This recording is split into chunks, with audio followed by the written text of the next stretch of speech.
এই মুহূৰ্তে জনাব লৈছে এটা গুৰুত্বপূৰ্ণ খবৰ। মানকাছাৰ আৰু কুচনিমাৰাত ৰহস্যজনক মৃতদেহ উদ্ধাৰ। স্বামীৰ ঘৰত উদ্ধাৰ হয় বোৱাৰীগৰাকীৰ মৃতদেহ। বোৱাৰীগৰাকীৰ প্ৰায় 21 দিনৰ পূৰ্বে মানকাছাৰৰ কুচনিমাৰাৰ গাঁৱৰ আয়ুষ নবীৰৰ পুত্ৰ আখিৰুল ইছলামৰ লগত বিয়া হৈছিল। মৃত বোৱাৰীগৰাকীৰ হুৰকাটাৰ গাঁৱৰ মোকাবুল ইছলামৰ কন্যা মুক্তাৰ আৰিমা বুলি জানিব পৰা গৈছে। উল্লেখ্য যে আজি কুচনিমাৰাৰ গাঁৱৰ স্বামীৰ ঘৰত ৰহস্যজনকভাৱে উদ্ধাৰ হয় বোৱাৰীগৰাকীৰ মৃতদেহ।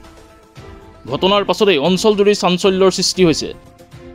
এই মুহূৰ্তে জনাব লৈছে এটা গুৰুত্বপূৰ্ণ খবৰ। মানকাছাৰৰ কুচনিমাৰাৰ ৰহস্যজনক মৃতদেহ উদ্ধাৰ। স্বামীৰ ঘৰত উদ্ধাৰ হৈছে এগৰাকী বোৱাৰীৰ মৃতদেহ।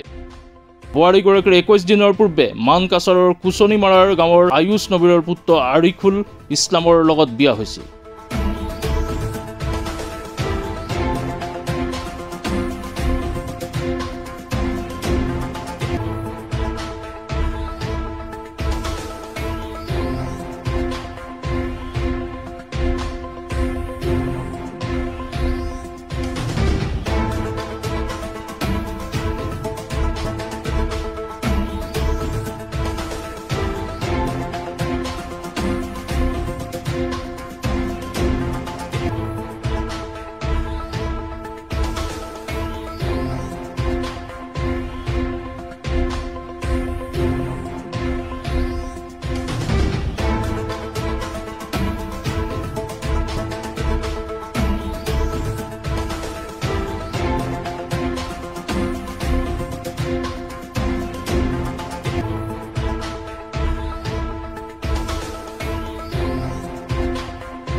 হাতচিঙিমাৰীৰ পৰা ৰুমিঅ'ৰ মেহেদিৰ ৰিপৰ্ট, মাই নিউজ NA।